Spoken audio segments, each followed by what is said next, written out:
Welcome to another episode of Meal Prep Monday.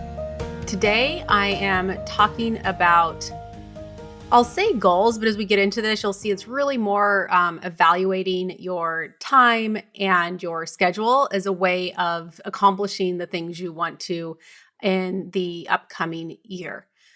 Before we dive into that, a quick reminder, if you have not tried our meal prep meal plans, you can head to prepdish.com/MPM for a 2-week free trial. And I'll talk a little bit more about those later on in this episode as I talk through my schedule and the way I've been evaluating that. So let's dive in for 2023. I guess each year, I kind of approach goals a little differently. I've always been a goal setter, but I will say I've changed the way I've done things over the years. I think I've talked about in past episodes, I actually sometimes do more of a birthday, readdressing of, what I'm doing, where I'm headed, that sort of thing. Because to me, age is a little more motivating than just another year.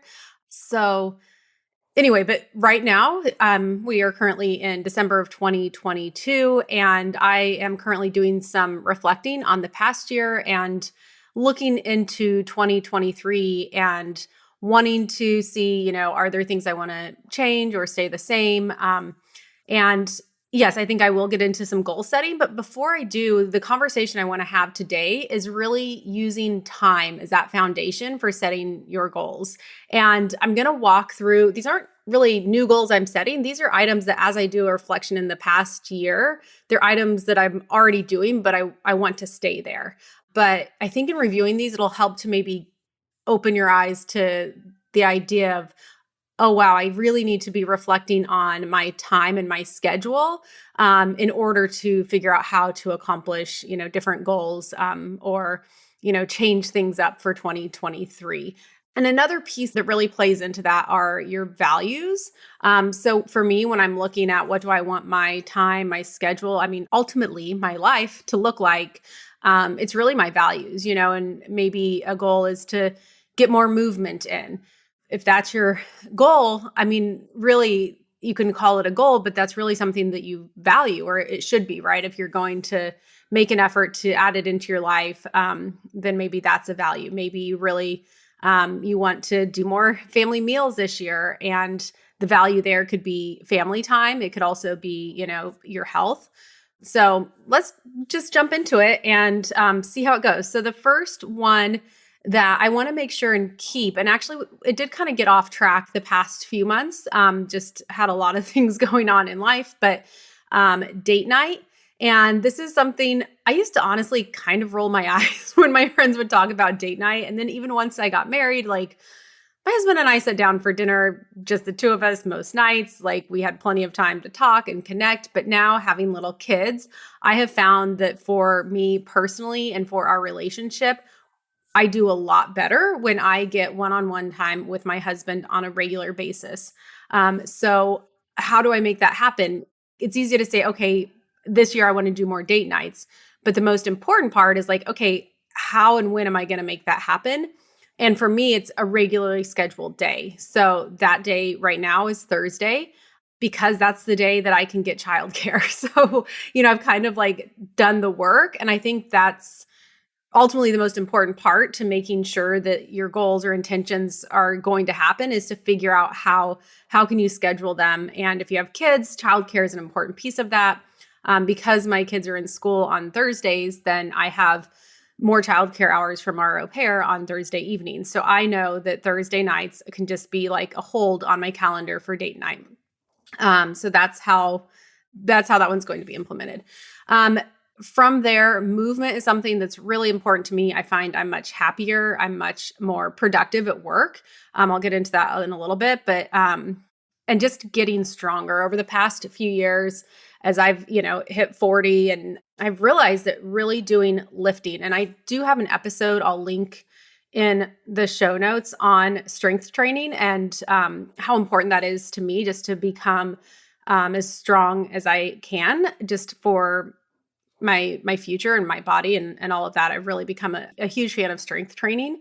So that's something that I want to continue to bring into 2023. I did take a pause on that also in 2022, but I've already started that back up. And the big thing there is finding the schedule to do it. And right now it's Tuesday, Thursdays. Again, this links back to the kids. I don't like to say the kids control my schedule, but I definitely take them into account because they're an important part of my life. And anyway, I just know that Tuesdays and Thursdays are the days that I can regularly get those workouts in. So that's what I commit to. I know some people recommend 3 days for strength training, but right now 2 days is what I can realistically commit to. So that's where I'm at, and I'm going to hold strong on that. The next one ties into the movement, but that's daily walks. And to me, my daily walks, I'm sure I've talked about this in the past, but those are so important really for my mental health, like getting outside every single day, moving my body for, I usually do a minimum of about 20 minutes.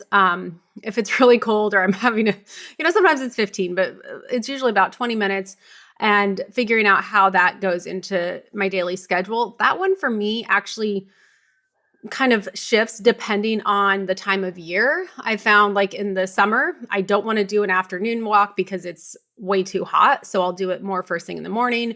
But in the winter, a lot of times I will do an afternoon walk. I find that helps to break up my day and get me re-energized. I feel like I'm 2 or 3 times more productive if I do that quick walk. And there's a lot of research that kind of actually backs this up, that by investing a short amount of time for some time outside or a walk and some movement, you're actually going to gain that back in the few hours after that if it's a work day. But that's something, again, in order to fit that in, I have to address like, how does it work with my schedule? And that's sort of something that I reevaluate as the seasons change, even here in Texas where we kind of have seasons. Okay, the next one I want to talk about, and that is meals and meal prep and prep dish. So if you're currently a prep dish subscriber, I'm sure, I'm assuming you have some sort of routine, whether you've thought about it and have been intentional about it, on how you fit that into your life. For me, this has changed over the years and over the seasons. But right now, it kind of does go back to that school schedule. So we are not close to a grocery store. And I know on Tuesdays, either myself or my husband is going to take the kids into school. And afterwards, we can pick up the groceries on the way home. And so I know that Tuesdays are the best day for grocery pickup. And then I kind of plan around that. So then I'm like, okay, what day do I have to do the grocery order? And Sunday, but I can also get away with doing it Monday. You can usually find a slot that I need on Monday. It just can't happen too late in the day. But I know that's when the grocery list has to go in. And then also I plan the meal prep around that. So I know on Wednesday I can kind of start the meal prep. And then I also have the nice little block of time on Thursday. Sometimes with the childcare, I can get in a little bit of help from the au pair in terms of I can leave a list of a few, vegetables for her to help chopping if I didn't get through the whole list on Wednesday. So that kind of is a nice schedule that works with us. With meals and groceries, this is something I might even do a whole episode on, but I've been trying to reevaluate our rhythm, as a household in terms of how often do I go to Costco? How often do I do a Thrive order to restock our pantry? We do have Butcher Box that comes in every month. And a lot of you as listeners probably know I've talked about these things over the years, but I'm going to continue to talk about them because it changes. And the key is just finding that rhythm and routine that, works for our household at any given time. And that definitely changes. So I think this time of year is just a good time to reevaluate that. But if you're using the meal plans, maybe you need to reevaluate. Is there some piece of it that's really hectic for you? Like, is the putting in the grocery order always like hard to fit in, or is the meal prep time not ideal? So just really thinking about that and be like, okay, is there a way that I can make this easier or kind of fit into my schedule, especially if your schedule has changed or is changing? And I should also add, if you're not currently a subscriber, you can go to prepdish.com/MPM. Short for Meal Prep Monday. Try us out for 2 weeks for free and just kind of see, like, could this fit into my life? Is there a way I could kind of work around this? And there's, kind of those key pieces that need to be scheduled. But I think once those are scheduled, it's a lot easier to have it happen versus just be on a to-do list. Oh, I need to do meal prep. Well, no, I know Wednesday afternoon, I have time blocked off to do that. Same thing with the grocery list. Oh, I have to order the groceries. No, I have time blocked off on this day, and it just happens every week. So it's not like trying to make an effort of like, when does this fit in? The next one is reading and kind of learning as well. Like that's something, I think I really took a pause on reading overall when my kids were born, but that's something that I've really gotten into in the past year and want to continue to get into. It's something that I really value. My husband does as well. And, it was something that was used to be a little easier to fit in. Now I have an added an added challenge of a 2-year-old that wakes up pretty early. I used to always think, well, I can just beat my kids up in the morning, and that's kind of this morning routine time to do some reading and have my tea. And honestly, he's just not as predictable and always an early riser. I think he gets it from me. So I've had to kind of shift my expectation there. So that way I've learned like, hey, I can do some of this, later in the day, so that way, if he does wake up early, I'm not all of a sudden like upset that I missed out on my, special reading time. The other thing I found is that really, it was half intentional, half not. Like I've really cut back on TV time. I have maybe like a show a week that I watch, and, nothing wrong with TV. It can be a great time to relax and all of that. But I found that like really reading, I get a lot more out of it at the end of the day. And if I can find time for it, nighttime isn't ideal for me, especially if I'm reading, I like to read books on finance or business growth or, things like that are not, reading at night is not always a great idea. But I found if I cut out the TV time, I go to bed earlier, and then I can wake up earlier and either, again, do it in the morning or another time throughout the day. But that's been something that I've had to kind of look at my schedule and my time and be like, how can I fit this in? And I think fitting it in, sometimes it does mean getting rid of something. But, I think when you look at your day as a whole, there's always little pieces here and there that you're like, oh yeah, I don't actually have to be doing that, at night. Like I could cut out that and kind of shift my schedule around. So, and again, and this also is kind of a reevaluation of values. And for me, like reading and learning and growing are something that I really value. And so that's been kind of a fun transition that's happened over the past year that I want to continue to see, play around with and add that in. And then this actually is almost more of a, I guess, goal for 2023. And I'm still figuring all those out since we're kind of mid-December here. But travel planning, honestly, is something I do pretty last minute. I don't know if you're surprised to hear this or not, because I am a pretty big planner overall. But with travel, I don't know. I've always been last minute. My husband kind of has as well. It works out great for us overall. But that is something that we want to have be like a big part of our family now and in the future. So that's something I'm hoping to get a little more intentional about this year, and even over the next few weeks, kind of plan out like what do we want to do this year, and like kind of further out into the future, and just kind of already making some plans around that and how that might fit in, what that might look like.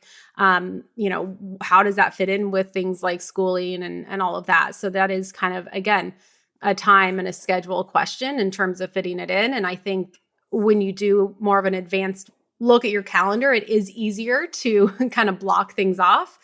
Oh, another example of this. So I am in a women entrepreneurs like small group, and we meet once a month.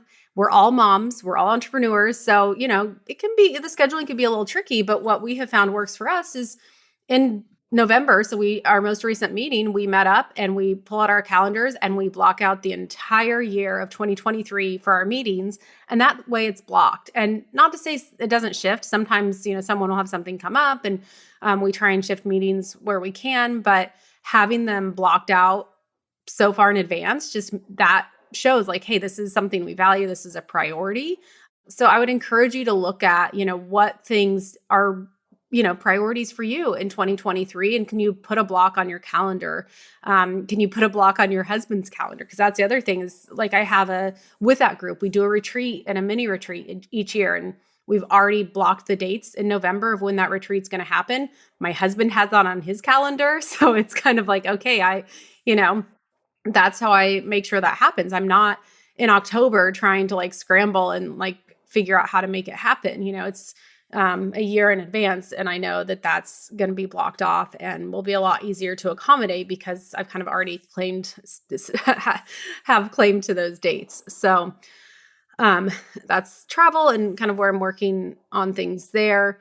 And then the next one I just wanted to touch on again, kind of flow of the week. So I got into this a little bit with the reading and learning section, but really looking at the flow of the week and the rhythm of the week, what's working well, what's not. I find it so important to reevaluate that because you kind of get into your routine.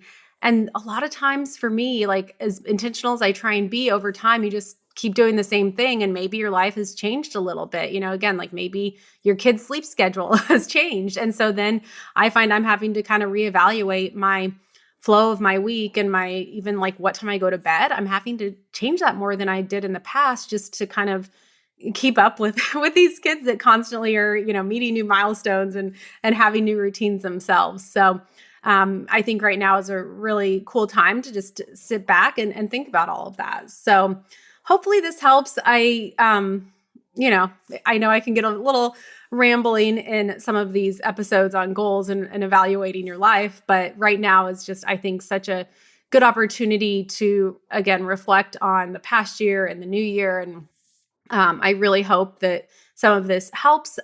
If you want to reach out, you can, if you're on our Facebook page, feel free to comment there, or on Instagram, you can send me a DM, let me know. If you're listening to this, you can always let us know. I love to see who's listening and know, if anything's resonating and if anything's really helping. And I'm always happy to go into more detail on any of these topics. If there's something that you're looking for in a future episode, I am also planning out over the next few weeks, kind of some of the content for 2023 for the podcast. And now would be a good time to put in any requests if you have them. Again, if you're not using the meal plans and that's something you want to try and fit into a 2023 flow for the year, you can go to prepdish.com/MPM. If you're a longtime listener of this show and you have not left a rating and review, I would really appreciate it. It just helps more people to find us. That's all I have for today. I will be back again next Monday.